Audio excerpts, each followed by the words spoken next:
After a very rare 2 days off in a row, the Cape Cod League is back. Hello, everyone. I'm Adam Gockin, and welcome into Pregame Tomahawk Talk here from Red Wilson Field as the Bourne Braves get ready to take on the YD Red Sox. The Bravos, of course, had yesterday off because of Fenway Day. The day before, the game was postponed because of rain at about 4:30. It was supposed to be a 6:30 start against Orleans. Players never even got to the field. So it's been a while since the Bravos have been in action. The last game was a win over the Chatham Anglers. We'll get you those highlights in just a little bit, but let's talk a bit about today's opponent, the YD Red Sox. This is the best team in all of the Cape Cod League, 10-3 on the season.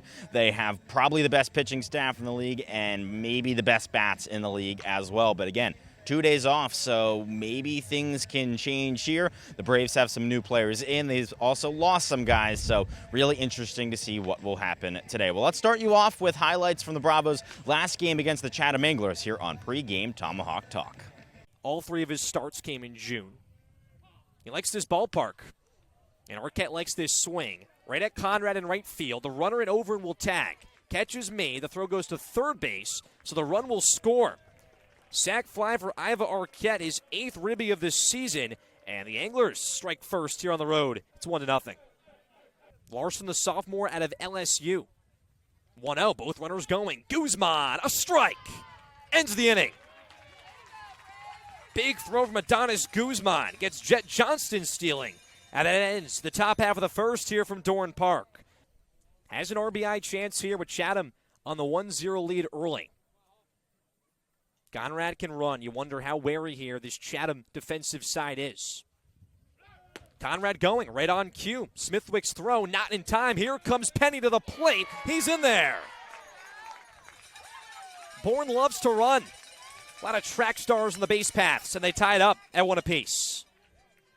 68 innings this past spring for Crest on 74 punch-outs. 0-2 to Holcomb. Line drive, right field. Has some grass, has some room. Conrad gets the wave. Larson's throw to home plate. Close call, not in time. 0 for 4 last night was Holcomb. No longer. An RBI single. And the Braves take a 2-1 lead here in bottom 1. And they tied here against Hyannis. 3-2 ground ball. Roselli, weird hop. Rolls into center field. Here comes Larson. He's going to score. Oh, my. The infield monster hurts the Braves, and Chatham ties it at 2. High hopes and some high standards to live up to. 2-1, lines it left field, another RBI for the Anglers. Lodis will score 3-2 Chatham here early. And looking to give the Braves the lead here or tie it up. 1-0, Conrad, ground ball. This is under the glove of Lodis. Penny to wave at third base. He's going to score. So Conrad, another hard hit ball results in a run. And the Braves tie with the Anglers at 3. Well, Garrett Michelle has a chance here to give Bourne the lead. Has Stanfield 90 feet away with 1 down. Michelle skies one out, deep center field. Stanfield has the speed to tag. Over makes the catch. And Stanfield in there, no doubt about it.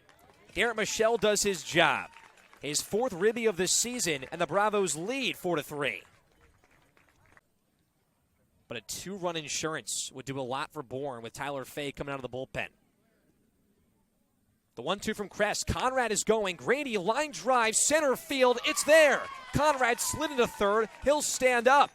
He's gotten dirty here tonight. But the Hokie and Grady, an RBI single. And the Braves, a huge 5-3 lead early. And now the top of the order in Jack Penny. Looking to add another run to this total for Bourne. And it's a ground ball to short.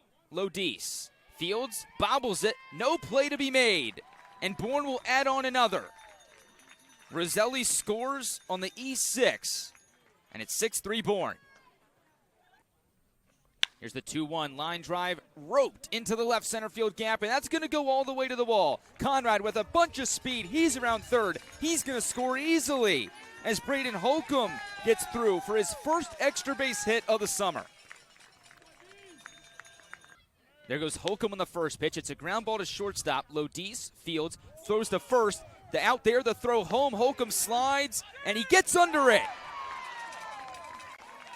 What a slide by Braden Holcomb going feet first into home plate. He got his left hand underneath of the tag by Smithwick, and that makes it 8-3 Bravos. But just like that, the 2-out rally by the Bravos, they load the bases with the walk and the 2 singles for Braden Holcomb. First pitch to him, line drive to the second baseman in Arquette, but he boots it, and that'll continue to add to this Bourne lead.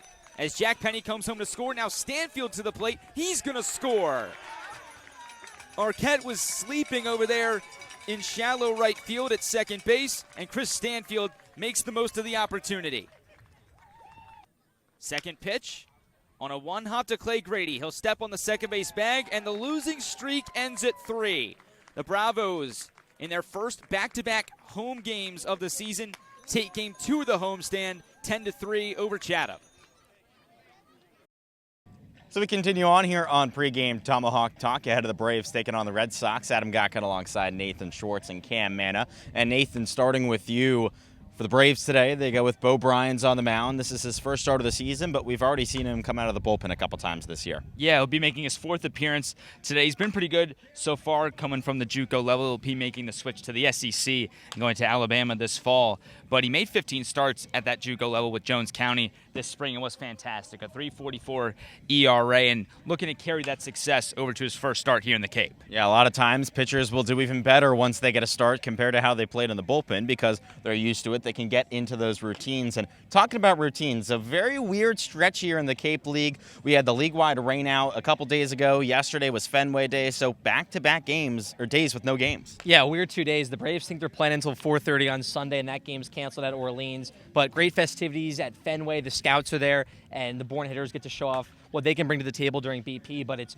weird for the Braves. You have that great game against Chatham. You think you're going to win 2 in a row in a game that's winnable against Orleans on the road, and then you would have came in 2 days later playing up against YD. Now that momentum's kind of away for the Braves. They have to start to spark something here today, and it's the toughest team to spark it against the #1 staff and the #1 team in YD. And this is a really crucial game for this team because, as you said, they won last time out, still near the bottom of the division, but we've entered the month of July, and things start to get a bit more difficult and a lot more important. Yeah, it's just crunch time here. It's crazy that we're already 3 weeks into this season, but now you're going to start to see some of these guys that are leaving be gone for good. We've seen a bunch of roster changes over the last couple of days. Blake Barthel, Ben Hartle, some of the replacements on the hitting side of things. I'm really looking forward to see Barthel's appearance here today as we really get into the heart of this season. We'll see how Barthel can do, the guy out of Coastal Carolina. Pregame Tomahawk Talk continues on.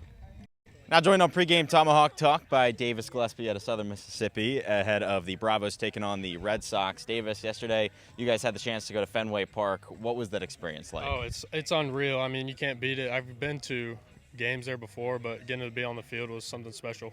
What's this summer been like so far for you on the Cape? You're a guy from the South. You play school in the South, and to come up here to Massachusetts. Yeah, it's definitely a great experience. You get away from the 100-degree weather for a little bit. I was in Rhode Island last summer. It was a little bit similar to this, but this is a really good learning experience for me. What has it been like so far this season in terms of hitting and trying to improve yourself? We've seen the team go through some struggles, but also have some good games at times. What's the experience been like for you so far? Oh, it's been awesome. This is a long summer, so as a team, we got to realize there's more baseball, and we're just trying to get better every day. And for me, I'm trying to do the same, just get better every day. There's a lot of new players that come in and out. We've got a couple new guys to the team today. What is that like first couple of days in the dugout? How do you try and get everyone acclimated? You just try to get to know everybody. At least for us hitters, you try to get close with the guys, and that just makes playing baseball a lot more fun. You've played in the outfield every game so far this summer. Today you moved to first base. Does your preparation change at all, and what's that like moving from the outfield to first? It doesn't change much. I've been getting work at first and BP, the whole summer, so it shouldn't be a huge transition. I did it in school ball as well. All right, well, thank you very much, Davis. Thank you. Adam Gotkin now joined alongside Sean Brennan, beat reporter for the Bourne Braves here on Pregame Tomahawk Talk ahead of the Bravos taking on the Red Sox. And this is a YD Red Sox team that is probably right now the best in the league. They've just been exceptional in the past couple of weeks. Yeah, they have easily been the hottest team in the league. Since the Braves played them 5 games ago, they've been 4-1. And the main component to the success is their pitching. They pitch in the most innings. They have the lowest ERA and WHIP. They also have the most strikeouts in the league. So their offense has been good, don't get me wrong, but it really starts and ends with this team's pitching, which has just been flat out dominant. The biggest part of their offense, Ethan Petrie out of South Carolina. He hit 5 balls over the Green Monster yesterday during Fenway Day. One of the best power bats in this entire league. The Braves are going to have to try and slow him down. On the other side, for the starting pitcher today for YD, it's a guy out of Southeastern. Yeah, Ramsey David, he was very solid in his last start against Brewster a couple days ago. 4 innings of 2-hit ball, 1 earned run, 5 Ks, and he's been a solid part of this YD rotation in his 2 starts. So it's going to be Bryant against him today, and should be a good pitching matchup. But, you know, we talked about how good this YD pitching is, and he's just one piece of this dominant rotation. And kind of building off of that, even if you can kind of get some hits off of the starter, YD is probably the best bullpen in the league. Oh, absolutely. Their closer is one of the best, and they just don't allow runs. They don't give teams a lot to work with, and that goes to show. I mean, you look at their stats, and it's just flat out dominant. There's no other way to put it. So Bourne's going to have their hands full today. We talked about recently how their hitting has kind of struggled of late. It didn't against Chatham, but they're going to have to bring that same energy here today. Well, we'll see how the Bravos can do. First pitch coming up soon at 5 p.m.